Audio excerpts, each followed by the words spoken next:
Alright traders, let's get real here. Today I'm going to talk about some trades I took this week that didn't work out. Often people are going to do recaps about trades that worked perfectly, they got in, they got out, took profit, it was all beautiful, right? But no one talks about the shitty side of trading. Let's be real here, right? Sometimes you get wicked out, sometimes you get stopped out by a penny, then it goes on. Sometimes you make a mistake in the middle of the trade, ends up costing you money, right? So I'm going to go over that today because none of us are perfect out here in the markets, guys. And it's really important to move on from those mistakes, forgive yourself, as Dr. Brett was saying in the interview from a few weeks back, right? About forgiveness, right? Repentance, and move forward, because if you dwell on these things, you let them eat away at you, it's going to affect your mindset and just compound, just snowball. You start making more mistakes because you never get over things, right? So I'm going to go over this week, and hopefully this will be therapeutic for myself, but you guys can learn a lot from this. So first trade is SRPT from Tuesday. When you guys take a look at this chart here. This thing was a gap down, right? If you look at the daily that day, it was a huge gap down like 20% or something like that. And it pumped at the open, ripped up. And I like to wait for these moves to kind of reach an area so I can short it at the high of the day. That's my style there. And it did. It hit 115, which was this level here on the daily chart. So as soon as it hit 115, what did I do? I shorted it, right? Because it rejected 115 so clean.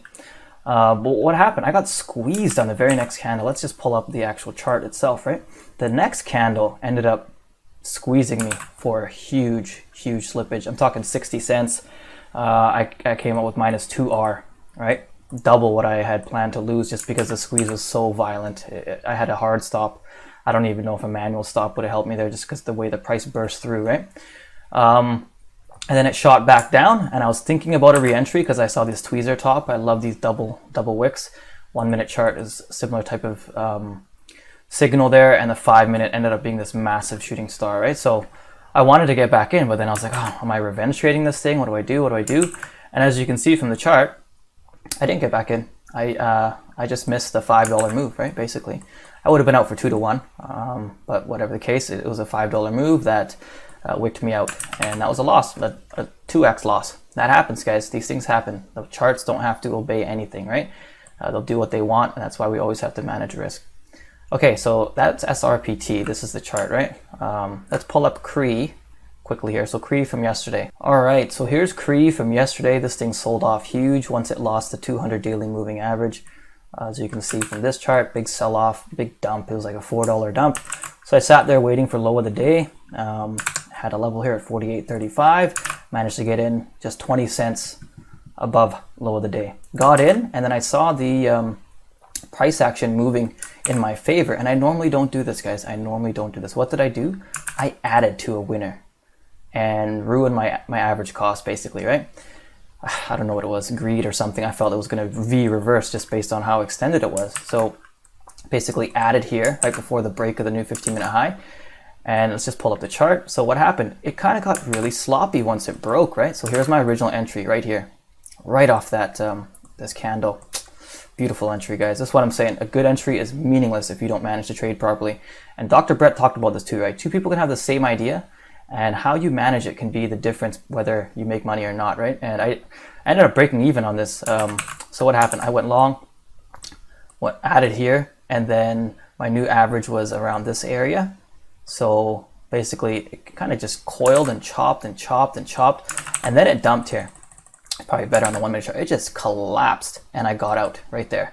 My original entry was still here. It never tested my original entry or my original stop, which was down here.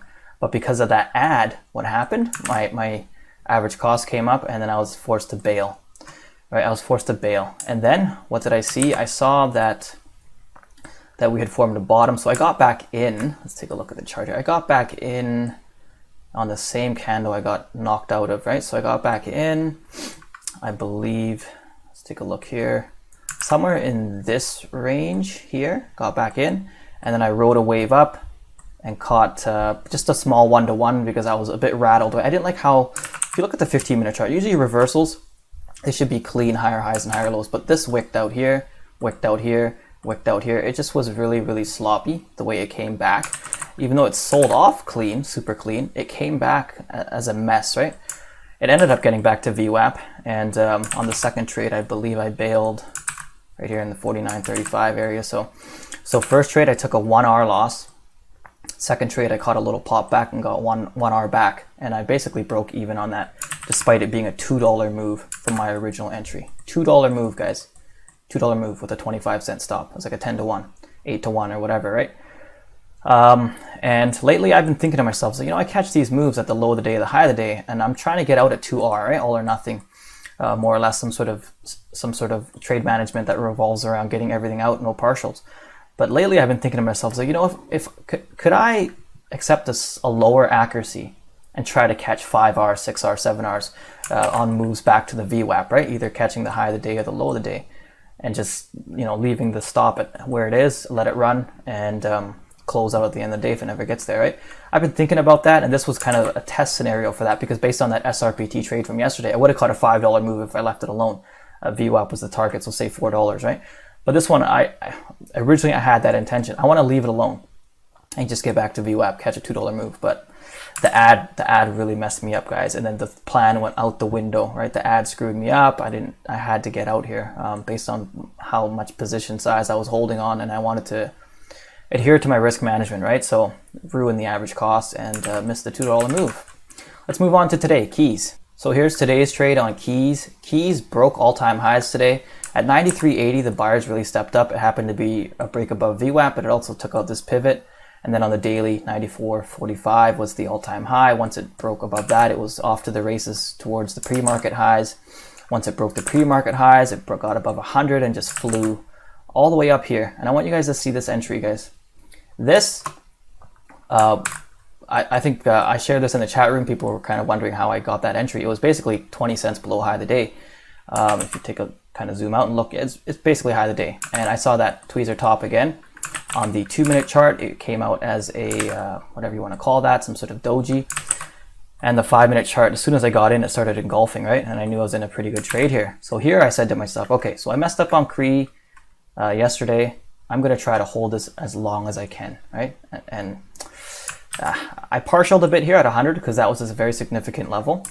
So let's fast forward this thing to the, how it looked on the 1-minute chart. So I partialed at 100. And then it kind of just coiled here, coiling. But there were some signals for me to get out here, right? I told myself, okay, if we can't break this here, I should probably bail before 100, because once 100 is reestablished, it's probably going to pop again, right? As you can see, it was significant. It came up to test it a few times, and it just kept rejecting it. But we started forming this ascending triangle, right? And on the 2-minute chart, you had a reversal candle. This was another reversal candle that came later. And you can tell clearly consolidating with this much strength, plus 12%. I don't know what I was waiting for. Maybe I was trying to get back to 98.80 or something. I did have a limit order at one point for 99.27. I got skipped by a penny. Very, very annoyed at that. And maybe that's what set me off. But basically I said, okay, I'm just going to hold till the end of the day and see what happens. I've already gotten out most of my shares here. But flew through 100 and caught like a deer in the headlights. I didn't know what to do. I was like, all right, well, now we're through 100. Let's just wait and see. Maybe some miracle will happen at the close and it'll just dump back to this area again, which is obviously, that's hope, guys. That's hope. And I just bailed at the closing bell here. Just prepared to hold to break even. So amazing entry, high of the day. Not the best trade management, guys. I still came out with like 4 Rs or something, but I think at the peak, if I had gotten out with the signals were telling me to in this area, that could have been, I don't know, 6, 7 Rs. Who knows what it was? I don't even want to do the math. I just want to forget about this trade. So those are the 3 trades. I hope this is a lesson to you guys, right? This is one of the reasons why I like to have a mechanical trade management style. And lately I haven't been following it, right? I've been trying different things, flip-flopping back and forth, and people in the chat room ask me this too, right?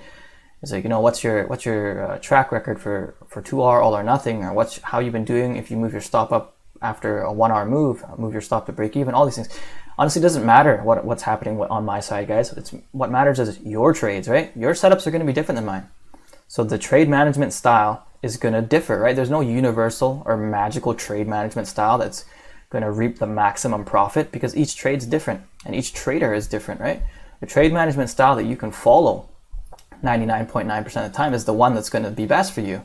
And you need a large sample size for this to prove itself, right? Not 10 trades or a week worth of trades. And I keep flip-flopping. So I was at 2R all or nothing. Lately I've been trying to move my stop to break even after 1R. And then these past 2 trades on CREE and keys, I don't even know what my trade management style is anymore. I'm thinking I don't know, maybe try to go 3-4 Rs or try to play it off the charts or the price action, which is how I used to do things.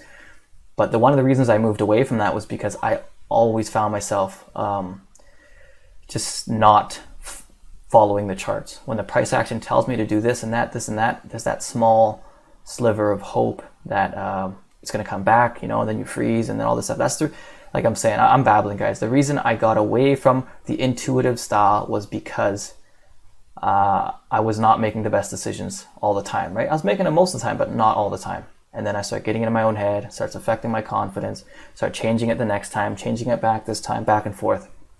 That's not how you achieve consistency, guys. The consistent trader is one who takes the same patterns over and over and manages them the same way each and every time, right?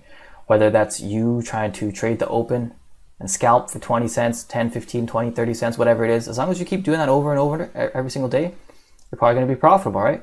If you're more like me, you try to catch higher day, low day, big time reversals, get those entries, and then manage it a certain way, either all or nothing or not, right? All or nothing, I think it was a good management style when it comes to reversals, because if you believe you have high of the day or low of the day, rarely is it ever going to come back to test, right? It'll go down and come back and coil, retrace a certain amount. But if high of the day and low of the day is established and you're half decent at picking those out, which I believe I am, then all or nothing is probably the better way to go.